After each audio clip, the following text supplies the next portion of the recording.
Good morning again. My name is Sky Nicholson, and I am a member of the Sunday Services team. And I'd like to read for you today some opening words by Kate Landis. This is called You Are Loved. I want you to know that you are loved beyond your wildest imaginings by the spirit of creation. Every bit of you is holy, even the embarrassing parts, even the thoughts you wouldn't tell your best friend.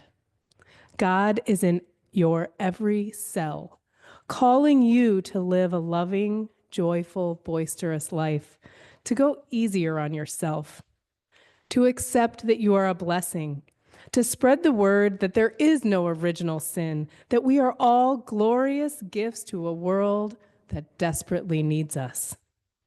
I want you to know that you are a strand in the web of all existence, one dewdrop spangled thread reflecting the early morning sun, connected to every other living creature, frogs, mushrooms, great blue whales, and you. You are never alone. You were born into a huge family of life. Sit in the grass and know that it is your sibling. Watch the crows circle and think of them as gossiping cousins. This is your world, and you are worthy. This is a story called The Rabbit Listened by Corey Dorfield. One day, Taylor decided to build something. Anybody ever work on building something? Lots of us, right? Something new, something special, something amazing. Taylor was so proud and built this most magnificent thing out of blocks. But then, out of nowhere, some birds came and knocked it all down. Things came crashing down. Has that ever happened to any of us? Something you worked hard on, things just came crashing down. The chicken was the first to notice. Cluck, cluck. What a shame. I'm so sorry this happened. Let's talk about it. Cluck, cluck, cluck. But Taylor didn't feel like talking, so the chicken left. Next came the bear. Grrr. How horrible. I bet you're so angry. Let's shout about it. Sometimes you might feel like shouting about it. Feel free to join us and let out a grrr.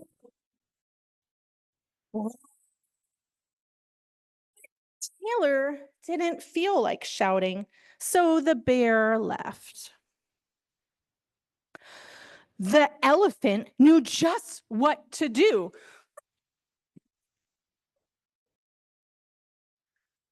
I can fix this.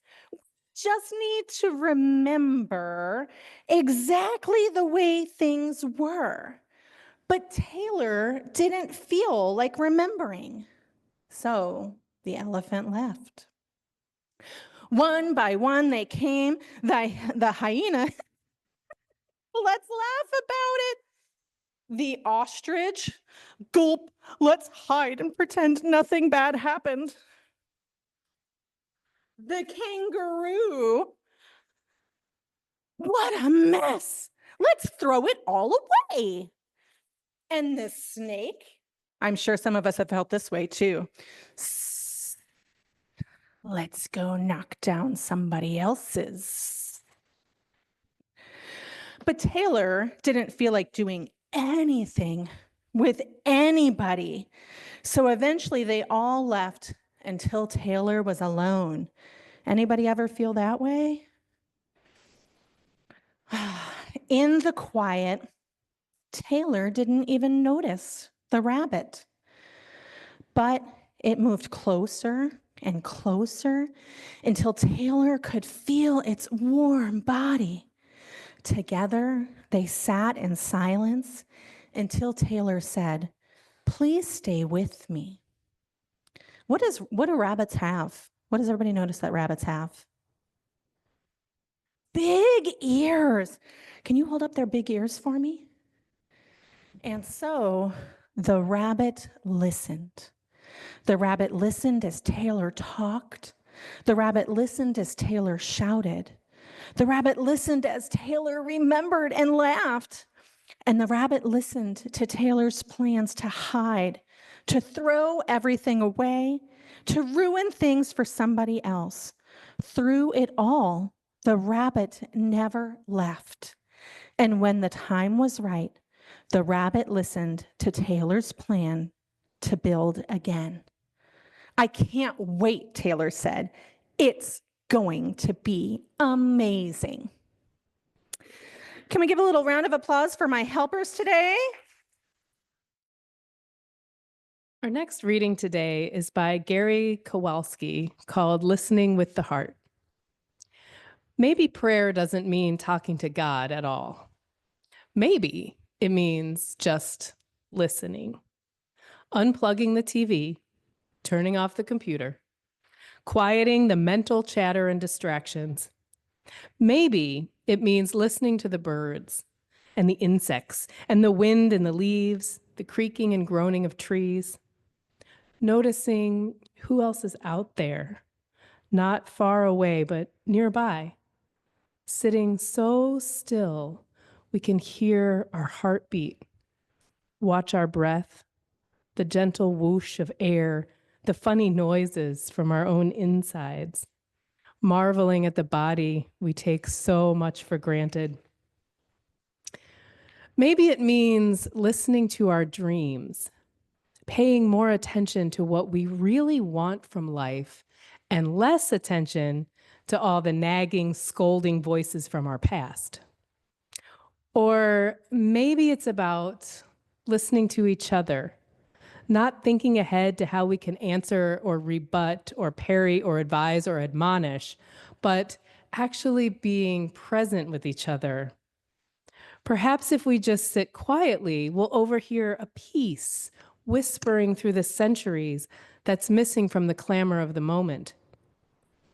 Maybe prayer means listening to the silences between the words, noticing the negativity of space, the vast, undifferentiated, and nameless wonder that underlies it all. Maybe prayer doesn't mean talking to God at all, but listening with the heart to the angel choirs all around us. Those who have ears, let them hear. Okay, you guys are in for a real treat. So, as you know, Adrian's services are always really fun, and you all got a bag. And so we're going to, it's kind of in three parts. The first part, I'm going to start with a reading that I wrote. This is a poem called Forgiveness from my second book, The Other Side of the Stars. Forgiveness feels like unspooling, rising to the surface after believing I'd drowned, setting down my heavy purse and reaching all the way to its forgotten bottom to pull out chunks of anger stuck like old gum around missing lighters and picked up pennies, wadded up receipts of resentment, shoved down after each transaction, your pain in exchange for my silence, or vice versa. Seeming weightless one by one, but they add up to gravity. Me dropping to my knees, searching. You can't glue trust back together with so many missing pieces. I've lined these treasured troubles up before to turn them over in the light, balance them against my body, believing the strong ought to carry every pound of their past and still keep walking. But today, I can't find any of it. I set it down and left it. Maybe this morning, or last night, or 2 weeks ago. I don't even remember when or where I left it. All of it dropped to the deepest part of somewhere else, and I am floating back up, rising to the surface, unspooling.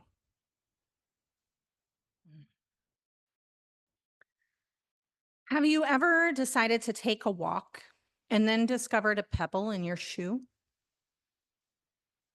At first, you think it's just a pebble. Maybe it'll work itself out. You continue walking, but the pebble is still there and it's making the walk uncomfortable. You consider stopping, but you think it's still just a pebble and it's a minor nuisance. I can keep walking. But now the pebble is becoming more than just a nuisance. It's causing pain and it's affecting your walk because now you're being careful about how you let your foot land, and it's making the walk both painful and awkward when it's supposed to be pleasant.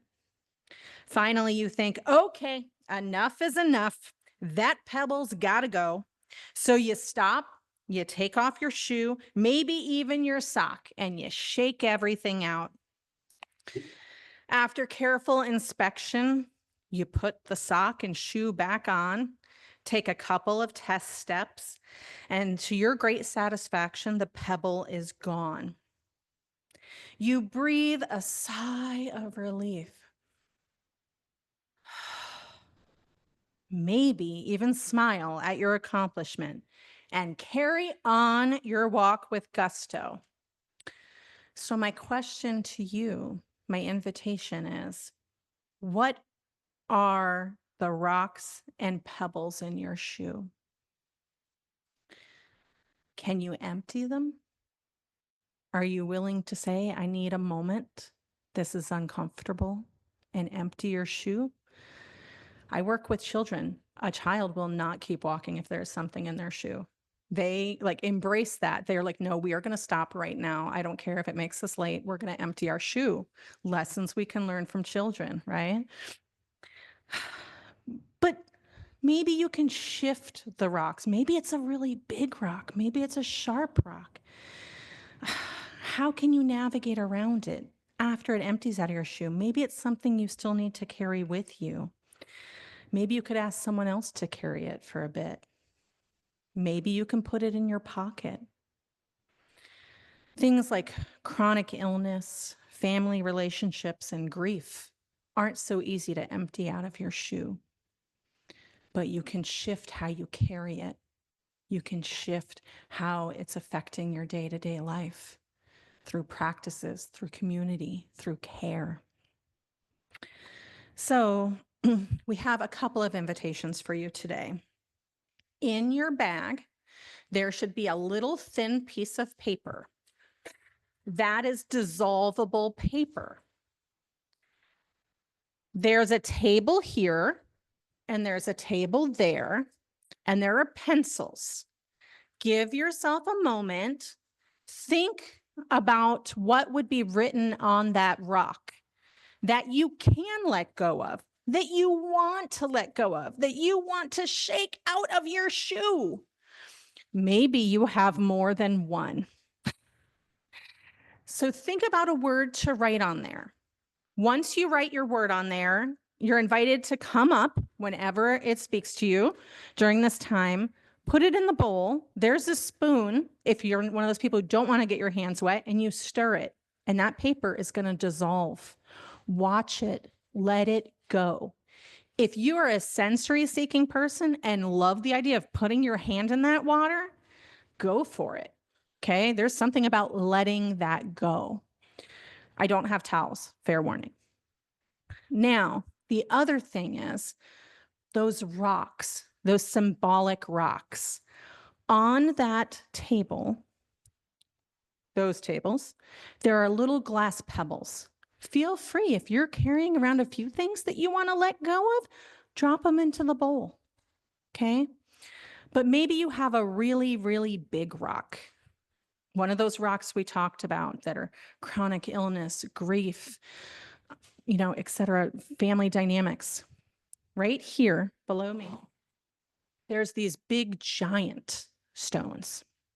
I invite you to take one of those, put them on our altar here with our joys and sorrows. Let it sit down for the remainder of service. Let us hold that for you. If you want, you can pick it back up at the end and take it with you. If you want to leave it here, you can. So I invite you into this time of letting go. All right. It's another poem by me. This one's called Awake on a Tuesday. I'm going to be honest with you. Life's a breeze. And by that, I mean it ought to be. Because my God, look around. We're on a Goldilocks planet. It took something like 11 million years for those particles of carbon, hydrogen, oxygen to swirl around to become your meat suit of consciousness. I mean, I know it's hard to wake up and remember all the things you are meant to do and not doing or not doing right. And I know it's hard to witness all the pain we are inflicting on each other and not be able to solve the problems of the world. And nothing comes easy in this wrought life. Even breath sometimes feels laborious. I don't mean to be naive, but look around. The air smells like seashells, and the wind has gotten fresh leaves to dance two-step. Look around. Your socks fit. And someone today is counting on you to show up and drop the worry or fear or what ifs or how comes and let the morning sun slap you some sense across your face. Let's be honest. If you don't open up your eyes, you will miss it. What a gift to have Sky sharing her work today.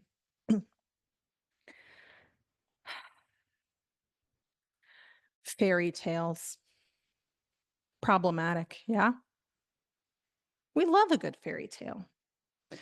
But sometimes they set us up for failure. We think things have to be out of a rom-com or these huge fireworks have to happen for us to take notice. Let's shift our framework a little bit. Think about those early days of summer when the fireflies start to come out. When you start to see them, don't you start seeing them everywhere? You appreciate how they start to light up the night sky, and you eagerly look forward to dusk coming, not because you're scared of darkness, but you're ready to look for those little bright flashing lights because you know they're fleeting. You know they're only there for a short time. We've heard of the word triggers. There's also a word called glimmers. Glimmers are the exact opposite. They're those little strands of light that, if you look for them, are creeping in all around you. Right now, we're in a time of year where it's not long days. They're getting longer every day, but the darkness can feel heavy. It can mirror how we're feeling. But you know what? There's also crisp, fresh air and ample opportunities for stargazing. Those stars, they're also blinking. We just don't see it because it's really slow and it's traveling really far. And those stars can sustain for eons, right? Those fireflies are just a short, fleeting moment. And so we have some stars for you in your bag. And what we want you to do is come up here to the pulpit on this little black paper and add your stars for little glimmers that you've noticed. Reflect back on this year. What was a moment for a glimmer? You also have a couple of big stars if you have a bigger glimmer that you want to put up there. And then also, I have more stars, right? Sky, we didn't use them all, right? We have more stars in Fellowship Hall. Maybe you want to lean into one of our young people's sticker ministry and offer a star sticker to someone here. And even if they're not here today, you could find their name tag and put a little sticker on it. Do you remember when you were kids and you got a gold sticker for doing something? Okay. Think about that. What are those little stars? What are those glimmers? What are those little fleeting fireflies that if you pause, you notice it made you smile, it made you feel seen, it offered kindness. Any of those little glimmers are not too small to add to our night sky. And so we invite you to join us now during this time to light up our night sky.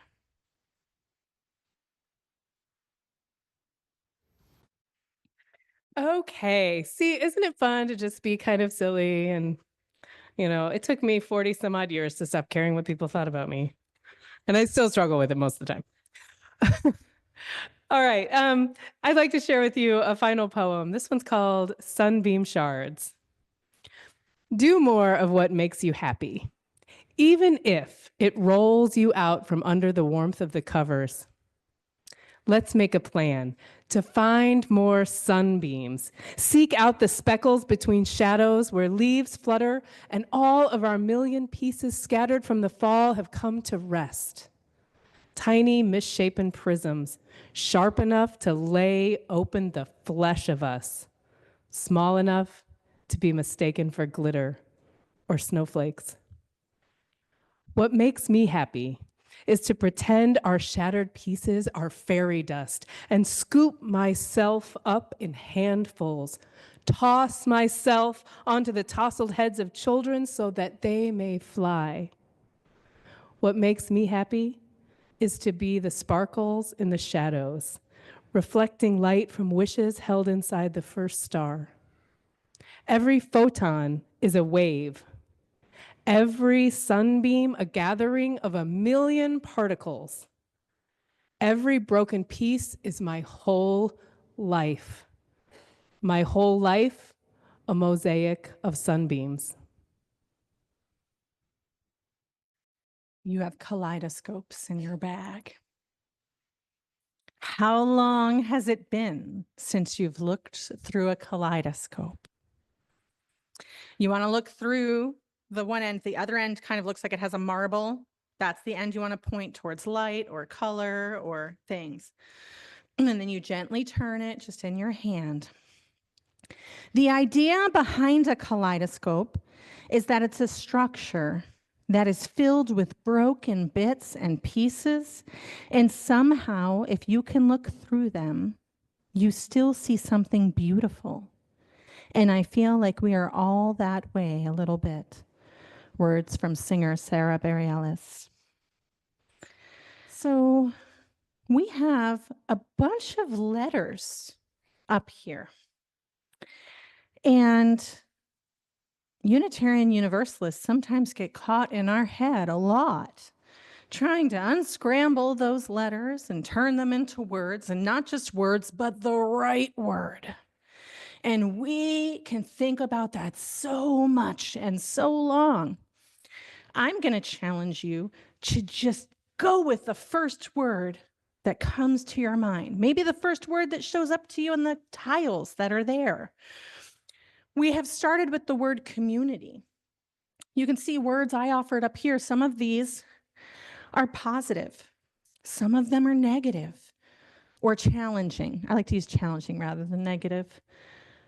Notice where they intersect, where liberation finds peace, where heal finds wonder, where fear finds awe, where burnout connects with rest, where love is the answer to being alone. I also share with you, there's an envelope in your bag. Don't open it yet. That's my gift to you at the end. I have had a practice for almost 20 years of choosing a word rather than a resolution, a word to weave into my life. The word you get might be obvious, might feel like a balm for your soul. It might be, wow, how am I going to weave that into my life? Consider it a good challenge, a way to grow and stretch. I got permission, not that I needed it, from my colleague, Tim Atkins, who has also been doing this practice, not quite as long because he's a bit younger than I am, to choose 2 words this year. If you read my November newsletter, it might not be a surprise. Joy and rest. Those are my 2 words for this year.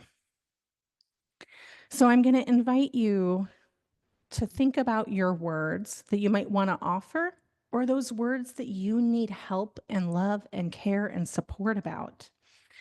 And then I also want to invite you to dream, to stare through your kaleidoscope, to wander out the window, to listen to the beautiful soft music Louise is going to play during this time, to take out your envelope, to look at your word, and think what might be ahead for you in 2025.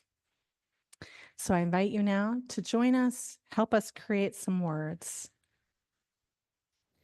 As we continue on our life's journeys, may we learn to love ourselves deeply, accept ourselves as holy, and celebrate ourselves completely without fear or inhibitions.